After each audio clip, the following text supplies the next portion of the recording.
Hello aspirants, welcome back to our channel. మనం previous వీడియోస్లో హిమాలయ నదీ వ్యవస్థ గురించి తెలుసుకున్నాం. అంటే సింధు, గంగా, బ్రహ్మపుత్ర నదుల గురించి తెలుసుకున్నాం.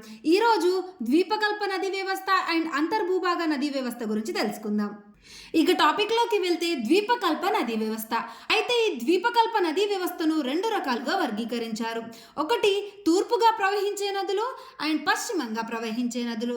ముందుగా తూర్పుగా ప్రవహించే నదుల విషయానికి వస్తే మహానది, గోదావరి, కృష్ణానది, కావేరి, తామ్రపాణి నది, పెన్నా నది, స్వర్ణముఖి, చంబల్ నది, బిట్వా నది, కెన్ నది, సోన్ నది, దామోదర్ నది, సువర్ణరేఖ, బ్రాహ్మిణి నది, వంశధార నది, నాగావళి నది, మాచ్ఖండ్ నది, భీమా నది, మూసీ నది, బండి నది, మంజీరా నది, తుంగభద్ర నది, కడెం నది, మున్నేరు నది, పాలేరు నది, ప్రాణహిత నది, ఇంద్రా నది, శబరి నది.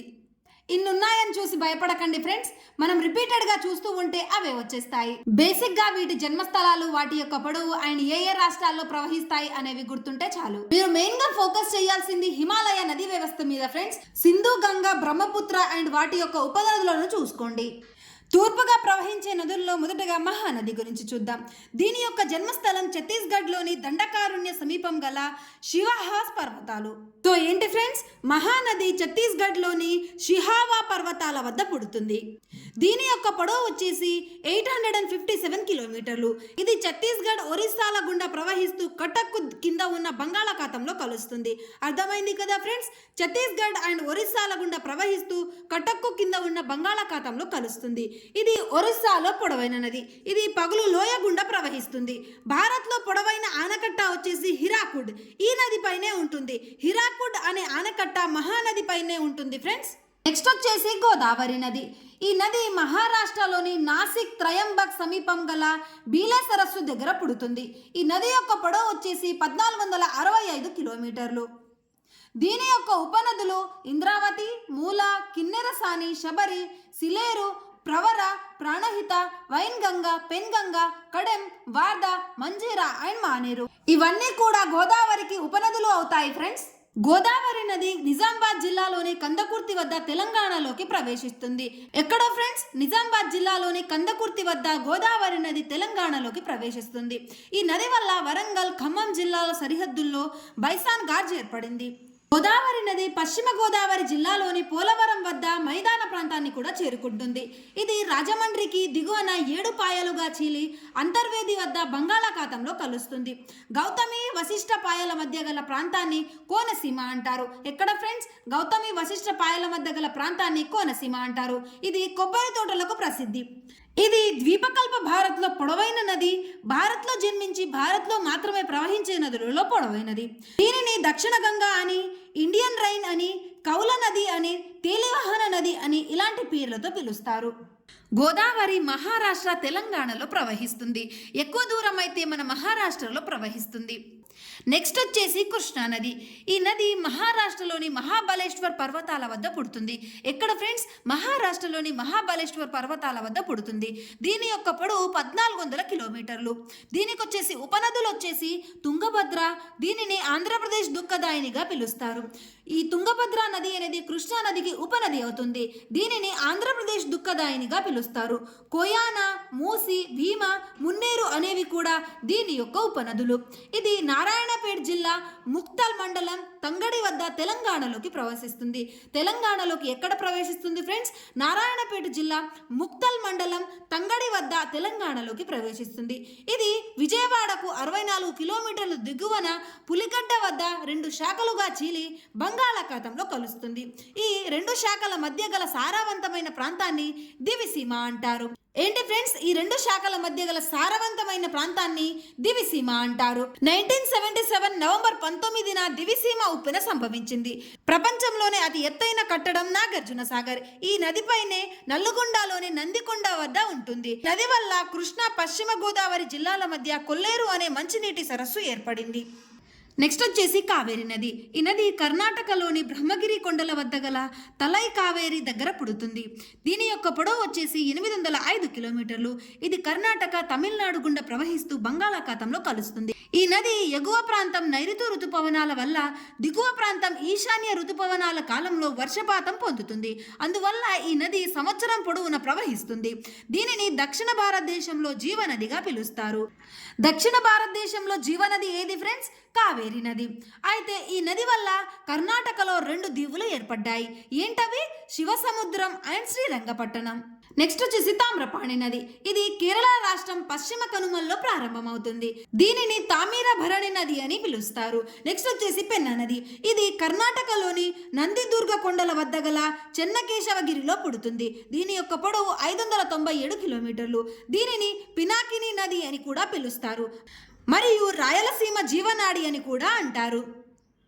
స్వర్ణముఖి. ఇది చిత్తూరు జిల్లాలోని చంద్రగిరి గుట్టల వద్ద ప్రారంభమై నెల్లూరు జిల్లాలోని అందలమాల వద్ద బంగాళాఖాతంలో కలుస్తుంది.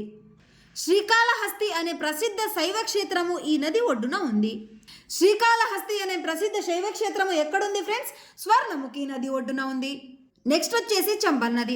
మధ్యప్రదేశ్లోని వింధ్య పర్వతాల సమీపాన గల జనపావో కొండలలోని మౌ అనే ప్రాంతం వద్ద ఇది పుడుతుంది. ఎక్కడ ఫ్రెండ్స్? మౌ అనే ప్రాంతం వద్ద చంబల్ నది పుడుతుంది. దీని యొక్క పొడవు 960 కిలోమీటర్లు. దీనికి ఉపనదులు వచ్చేసి బనాస్, క్షిపా, పర్బతి, కాళీసింధ్. ఈ నదిపై 3 ఆనకట్టలు ఉంటాయి. గాంధీ సాగర్ ఇది మధ్యప్రదేశ్లో ఉంది. రాణా ప్రతాప్ సాగర్ రాజస్థాన్, జవహర్ సాగర్ కూడా రాజస్థాన్లో ఉంది. బెట్వా నది. ఇది మధ్యప్రదేశ్లోని భోపాల్ సమీపం గల వింధ్య పర్వతాల వద్ద పుడుతుంది. దీని యొక్క పొడవు 590 కిలోమీటర్లు. దీనిని నేత్రవతి నది అని కూడా అంటారు. నెక్స్ట్ వచ్చేసి కెన్. దీని యొక్క జన్మస్థలం మధ్యప్రదేశ్లోని కైమూర్ కొండల వద్ద పుడుతుంది. దీని యొక్క పొడవు 427 కిలోమీటర్లు. దీనిని కర్ణావతి నది అని కూడా అంటారు. నెక్స్ట్ వచ్చేసి సోన్ నది. దీని యొక్క జన్మస్థలం వచ్చేసి మధ్యప్రదేశ్లోని అమర్కంటక్. దీని యొక్క పొడవు 780 కిలోమీటర్లు. దీనిని స్వర్ణ నది అని కూడా అంటారు. దామోదర్ నది. ఈ నది జార్ఖండ్ రాష్ట్రంలోని ఛోటా నాగ్పూర్ పీఠభూమిలోని టోరీ అనే ప్రాంతంలో పుడుతుంది. దీని యొక్క పొడవు 541 కిలోమీటర్లు. దామోదర్ నదిని బెంగాల్ దుఃఖదాయిని అని అంటారు. అయితే తుంగభద్ర నది వచ్చేసి ఆంధ్రప్రదేశ్ దుఃఖదాయిని, కోసే వచ్చేసి బీహార్ దుఃఖదాయిని అండ్ బ్రహ్మపుత్ర నది వచ్చేసి అస్సాం దుఃఖదాయిని. నెక్స్ట్ వచ్చేసి సువర్ణరేఖ నది. దీని యొక్క జన్మస్థలం జార్ఖండ్లోని రాంచీ పీఠభూముల దగ్గర పుడుతుంది. పొడవు వచ్చేసి 395 కిలోమీటర్లు. అయితే TISCO అనే ఇనుము ఉక్కు కర్మాగారం ఈ నది ఒడ్డున ఉంటుంది. ఈ ఉక్కు కర్మాగారం అనేది జంషెడ్పూర్లో ఉంటుంది. బ్రాహ్మిణి నది. ఈ నది సంక్, సౌత్ కోయిల్ అనే 2 నదుల కలయిక ద్వారా ఏర్పడుతుంది. దీని యొక్క మొత్తం పొడవు 800 కిలోమీటర్లు. రూర్కెలా అనే ఇనుము ఉక్కు కర్మాగారం ఈ నది ఒడ్డున ఉంటుంది. వంశధార నది. దీని యొక్క జన్మస్థలం ఒరిస్సాలోని జయపూర్ కొండల దగ్గర పుడుతుంది. పొడవు వచ్చేసి 254 కిలోమీటర్లు. నాగావళి నది. జన్మస్థలం వచ్చేసి ఒరిస్సాలోని రాయగఢ్ పర్వతాల వద్ద పుడుతుంది. పొడవు 256 కిలోమీటర్లు. మోచ్ఖండ్ నది. ఇది విశాఖపట్నం జిల్లా గూడెం సమీపంగా గల మాడుగుల్లా వద్ద జన్మిస్తుంది. దీనిని మత్స్యకుండల నది అని అంటారు. భీమా నది. జన్మస్థలం వచ్చేసి మహారాష్ట్రలోని పశ్చిమ కనుమలలోని భీమ్శంకర్ గుట్టల వద్ద పుడుతుంది. దీని యొక్క పొడవు 861 కిలోమీటర్లు. మూసీ నది. దీని యొక్క జన్మస్థలం వికారాబాద్ జిల్లాలోని అనంతగిరి గుట్టల వద్ద పుడుతుంది. పొడవు వచ్చేసి 250 కిలోమీటర్లు. దీనిని మూచికుందా నది అని కూడా అంటారు. దీనిపై 2 ఆనకట్టలు ఉన్నాయి. ఉస్మాన్ సాగర్ ఆనకట్ట, హిమాయత్ సాగర్ ఆనకట్ట. ఉస్మాన్ సాగర్ ఆనకట్ట అండ్ హిమాయత్ నగర్ ఆనకట్టలు వచ్చేసి మూసీ నది పైన ఉన్నాయి. నెక్స్ట్ వచ్చేసి దిండి నది. దీని యొక్క జన్మస్థలం మహబూబ్ నగర్ జిల్లాలోని షాద్ గుట్టల దగ్గర పుడుతుంది. పొడవు వచ్చేసి 153 కిలోమీటర్లు. దీనిని మీనాంబరం అండ్ దుందుబి నది అని కూడా అంటారు. నెక్స్ట్ వచ్చేసి మంజీరా నది. ఇది మహారాష్ట్రలోని బీడ్ జిల్లా బాలగఢ్ పర్వతాల సమీపాన గల జంఖేడ్ కొండల వద్ద పుడుతుంది. దీని యొక్క పొడవు 724 కిలోమీటర్లు. ఇది గోదావరి యొక్క పొడవైన ఉపనది. అర్థమైంది కదా ఫ్రెండ్స్? గోదావరి నది యొక్క పొడవైన ఉపనది వచ్చేసి మంజీరా నది. గోదావరి, మంజీరా, హరిద్ర నదులు నిజామాబాద్ జిల్లాలోని కందకుర్తి వద్ద కలుస్తాయి. అందువల్ల ఈ ప్రాంతాన్ని త్రివేణి సంగమంగా పిలుస్తారు. తుంగభద్ర నది. దీని యొక్క జన్మస్థలం కర్ణాటకలోని వరాహ పర్వతాలు. పొడవు వచ్చేసి 531 కిలోమీటర్లు. ఈ నదిని రామాయణంలో పంపా నదిగా పిలిచేవారు. కడెం నది. ఇది ఆదిలాబాద్ జిల్లాలోని బోధ్ తాలూకా బొతాయి వద్ద జన్మిస్తుంది. అయితే ఈ కడెం నదిపై కుంతల జలపాతం, పొచ్చర జలపాతం, గాయత్రి జలపాతాలు ఉన్నాయి. కుంతల జలపాతం తెలంగాణలో ఎత్తైన జలపాతం. ఇది కడెం నదిపై ఉంటుంది. మున్నేరు నది దీని యొక్క జన్మస్థలం వచ్చేసి మహబూబాబాద్ సమీపాన ప్రారంభమవుతుంది. దీని యొక్క పొడవు 192 కిలోమీటర్లు. పాలేరు నది ఇది జనగాం జిల్లాలో చారణాపురంలో జన్మిస్తుంది. దీని యొక్క పొడవు 144 కిలోమీటర్లు. నెక్స్ట్ వచ్చేసి ప్రాణహిత నది ఇది వార్ధా, వైన్గంగా, పెన్గంగా అనే 3 నదుల కలయిక ద్వారా ఏర్పడుతుంది. దీని యొక్క పొడవు 721 కిలోమీటర్లు. ఇది అత్యధిక నీటిని గోదావరిలో కలుపుతుంది. ఏది ఫ్రెండ్స్? ప్రాణహిత నది. నెక్స్ట్ వచ్చేసి ఇంద్రావతి నది. దీని యొక్క జన్మస్థలం ఒరిస్సాలోని దండకారణ్యంలో పుడుతుంది. దీని యొక్క పొడవు 535 కిలోమీటర్లు. భారత్లోని అతి పెద్ద జలపాతమైన చిత్రకూట్ జలపాతం ఈ నది పైన ఛత్తీస్గఢ్లో ఉంటుంది. దీనిని భారతదేశ నయగార జలపాతం అని పిలుస్తారు. శబరి నది దీని యొక్క జన్మస్థలం వచ్చేసి ఒరిస్సాలోని తూర్పు కనుమల్లోని సింకారం కొండల వద్ద పుడుతుంది. పొడవు వచ్చేసి 418 కిలోమీటర్లు. దీనికి ఉపనది సిలేరు. సో ఇది ఫ్రెండ్స్ తూర్పున ప్రవహించే నదులు. అయితే ఇన్నున్నాయని చెప్పి భయపడకండి ఫ్రెండ్స్, రిపీటెడ్గా చూస్తూ ఉంటే వచ్చేస్తాయి. అండ్ మెయిన్గా మీరు చూసుకోవాల్సింది ఏంటంటే హిమాలయ నదీ వ్యవస్థలోని బ్రహ్మపుత్ర, సింధు, గంగా నదులను మెయిన్గా చూసుకోండి. నెక్స్ట్ వచ్చేసి పశ్చిమంగా ప్రవహించే నదులు ఏంటండి ఫ్రెండ్స్? నర్మదా నది, తపతీ నది, మహీ నది అండ్ సబర్మతి నది. ఫస్ట్ వచ్చేసి నర్మదా నది గురించి చూద్దాం. నర్మదా నది ఇది మధ్యప్రదేశ్లోని అమర్కంటక్ పీఠభూమిలో పుడుతుంది. దీని యొక్క పొడవు 1312 కిలోమీటర్లు. ఇది ఒక పగులు లోయ నది అండ్ వితర్ణధరి నది. దీనిని లైఫ్ లైన్ ఆఫ్ మధ్యప్రదేశ్ గా పిలుస్తారు. ఏ నది ఫ్రెండ్స్? నర్మదా నదిని లైఫ్ లైన్ ఆఫ్ మధ్యప్రదేశ్ గా పిలుస్తారు. ఇది వింధ్యా సాత్పుర పర్వతాల మధ్య ప్రవహిస్తుంది. ఏంటి ఫ్రెండ్స్? వింధ్యా సాత్పుర పర్వతాల మధ్య నర్మదా నది ప్రవహిస్తుంది. భారతదేశంలోని అత్యధిక ఆనకట్టలు ఈ నదిపైనే ఉన్నాయి. ఈ నది వల్ల కృత్రిమ జలపాతాలు పడ్డాయి. అవి దువాంధార్, కపిల్ధార్, సహస్రధార్. ఫ్రెండ్స్ ఇది గుర్తుపెట్టుకోండి. కృత్రిమ జలపాతాలు ఏంటి? దువాంధార్, కపిల్ధార, సహస్రధార అనేవి నర్మదా నది వల్ల ఏర్పడ్డాయి. తపతీ నది మధ్యప్రదేశ్లోని బైటార్ జిల్లా ముల్టాయి కొండల వద్ద పుడుతుంది. పొడవు వచ్చేసి 730 కిలోమీటర్లు. ఇది సాత్పురా, అజంతా పర్వతాల మధ్య ప్రవహిస్తుంది. దీనిని ట్విన్ ఆఫ్ నర్మదా అని అంటారు. సో ఏంటి ఫ్రెండ్స్? ట్విన్ ఆఫ్ నర్మదా నది అని ఏ నదిని అంటారు? తపతీ నది. నెక్స్ట్ వచ్చేసి మహి నది మధ్యప్రదేశ్లోని వింధ్యా పర్వతాల వద్ద పుడుతుంది. దీని యొక్క పొడవు 533 కిలోమీటర్లు. అండ్ కొడానా డ్యామ్ అనేది ఈ నది పైనే ఉంటుంది. ఏ నది పైన ఫ్రెండ్స్? మహి నది పైన కొడానా డ్యామ్ ఉంటుంది. నెక్స్ట్ వచ్చేసి పశ్చిమాన ప్రవహించే నదుల్లో సబర్మతి నది. ఇది రాజస్థాన్లోని మేవాడ్ సమీపాన గల ఆరావాలి పర్వతాల వద్ద పుడుతుంది. దీని యొక్క పొడవు 320 కిలోమీటర్లు. దీనిని గిరికర్ణికా నది అని కూడా అంటారు. నెక్స్ట్ వచ్చేసి నదులు అండ్ వాటి యొక్క జన్మస్థానాలు ఫ్రెండ్స్. వీడియో పాజ్ చేసి నోట్ చేసుకోండి. నది పేరు అండ్ ఏ రాష్ట్రానికి దుఃఖదాయిని? కోసి నది వచ్చేసి బీహార్ దుఃఖదాయిని. బ్రహ్మపుత్ర నది వచ్చేసి అస్సాం దుఃఖదాయిని. దామోదర్ నది వచ్చేసి బెంగాల్ దుఃఖదాయిని. హోయాంగ్ హో అనే నది చైనా దుఃఖదాయిని. అండ్ ఇంకొకటి ఫ్రెండ్స్, తుంగభద్ర నది ఆంధ్రప్రదేశ్ దుఃఖదాయిని. ఫ్రెండ్స్ ఇంతటితో ద్వీపకల్ప నది వ్యవస్థ అయిపోయింది. నెక్స్ట్ వచ్చేసి అంతర్భూభాగ నది వ్యవస్థ గురించి చూద్దాం. అంతర్భూభాగ నదీ వ్యవస్థ.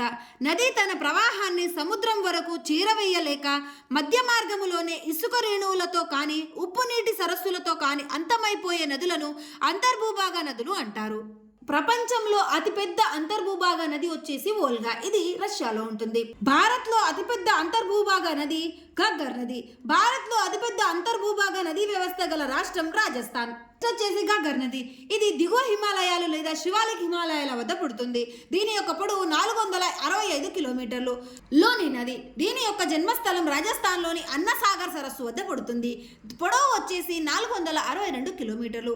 ఇది రాజస్థాన్, గుజరాత్ల గుండా ప్రవహిస్తూ రాణ్ ఆఫ్ కచ్ వద్ద ఉప్పునీటి సరస్సులో అంతమైపోతుంది. దీనిని లవణవరి, లోనారి అని కూడా పిలుస్తారు. దీనిని సాగరమాత అని కూడా అంటారు. థార్ ఎడారి గుండా ప్రవహించే అతి పొడవైన నది లోని నది. ఇది చాలా ఇంపార్టెంట్ బిట్ ఫ్రెండ్స్. చాలాసార్లు ఎగ్జామ్స్లో కూడా వచ్చింది. థార్ ఎడారి గుండా ప్రవహించే అతి పొడవైన నది వచ్చేసి లోని నది. నెక్స్ట్ వచ్చేసి బాణి నది. ఇది రాజస్థాన్లోని జైమన్ సరస్సు వద్ద ప్రారంభమై సాంబర్ సరస్సులో అంతమైపోతుంది. పూర్వవర్తిత నదులు హిమాలయాల కంటే ముందుగా ఆవిర్భవించిన నదులనే పూర్వవర్తిత నదులుగా పిలుస్తారు. ఉదాహరణకు బ్రహ్మపుత్ర, కోసి, గండక్, అలకనంద, సింధు, సట్లెజ్ అండ్ కాళీ నది. ఫ్రెండ్స్, నదులు అండ్ వాటి యొక్క పొడవైన ఉపనదుల గురించి చూద్దాం. గంగా నది యొక్క పొడవైన ఉపనది యమున, బ్రహ్మపుత్ర ఉపనది సుబాన్సిరి నది, సింధు యొక్క పొడవైన ఉపనది సట్లెజ్ నది, గోదావరి యొక్క పొడవైన ఉపనది మంజీరా నది, కృష్ణా నది యొక్క పొడవైన ఉపనది భీమా నది, యమున యొక్క పొడవైన ఉపనది చంబల్ నది.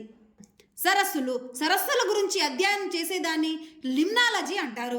భారత్లో అతిపెద్ద మంచినీటి సరస్సు ఊలాడ్ సరస్సు, భారత్లో అతిపెద్ద ఉప్పు నీటి సరస్సు వచ్చేసి సాంబర్ సరస్సు, భారత్లో పొడవైన లాగున్ చిల్కా లాగున్, భారత్లో ఎత్తైన సరస్సు చోలామా, భారత్లో ఎక్కువగా ఉప్పు తయారీకి ఉపయోగిస్తున్న సరస్సు వచ్చేసి పంచ్పద్, ప్రపంచంలో అతిపెద్ద ఉప్పు నీటి సరస్సు కాస్పియస్ సరస్సు, ప్రపంచంలో అతిపెద్ద మంచినీటి సరస్సు వచ్చేసి సుపీరియస్ సరస్సు. సో ఇది ఫ్రెండ్స్ నదీ వ్యవస్థ గురించి. ఇంతటితో నదీ వ్యవస్థ చాప్టర్ కంప్లీట్ అయిపోయింది. నేను జాగ్రఫీ వీడియోస్కి ఒక ప్లేలిస్ట్ క్రియేట్ చేశాను ఫ్రెండ్స్, మీకు కావాలంటే అందులో ఉంటాయి, చూసుకోండి. సో ఇది ఫ్రెండ్స్, వీడియో నచ్చితే లైక్ చేసి ఇలాంటి ఇన్ఫర్మేటివ్ వీడియోస్ కోసం మన ఛానల్ని సబ్స్క్రైబ్ చేసుకోండి. మీ ప్రిపరేషన్కి యూజ్ అవుతుంది.